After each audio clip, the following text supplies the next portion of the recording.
This hasn't been getting a lot of coverage, and the coverage that it has been getting hasn't been very good, so let's talk about the trail derailment in East Palestine, Ohio. East Palestine's about an hour north of Pittsburgh, almost halfway to Cleveland. Norfolk Southern has a rail line that goes right through town, and this derailment happened right on the edge outside of town on the border of PA and Ohio. Of the cars that crashed, 5 of them contained vinyl chloride. It's a monomer used to make PVC. The reporting on this has gotten vinyl chloride confused with polyvinyl chloride, the polymer made out of vinyl chloride. Now, the reason that this distinction is really important is vinyl chloride is very hazardous and very flammable. Polyvinyl chloride is a plastic that's used in like everything.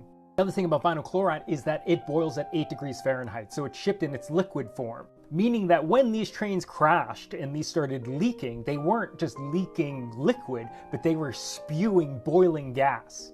So vinyl chloride is really toxic. OSHA has the permissible limit of how much you can be exposed to it during an 8-hour shift as a 1 ppm part per million, average over 8 hours. So prior to this, the biggest spill of this chemical was in New Jersey, where one train car and about 23,000 gallons of vinyl chloride were spilled, but it didn't catch on fire.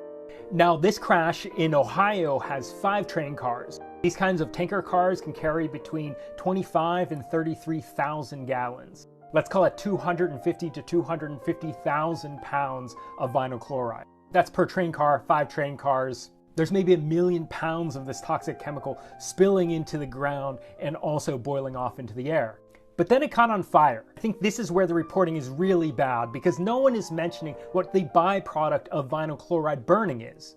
Of the many byproducts of burning vinyl chloride, one of them is hydrogen chloride. Hydrogen chloride is really unstable and latches onto water, like just water vapor in the atmosphere, and that turns into hydrochloric acid. So right now, government officials from the railroad, both the governor of Pennsylvania and Ohio are calling burning off the 1 million pounds of this stuff a success, but not mentioning that it means that we have hundreds of thousands of pounds of acid in the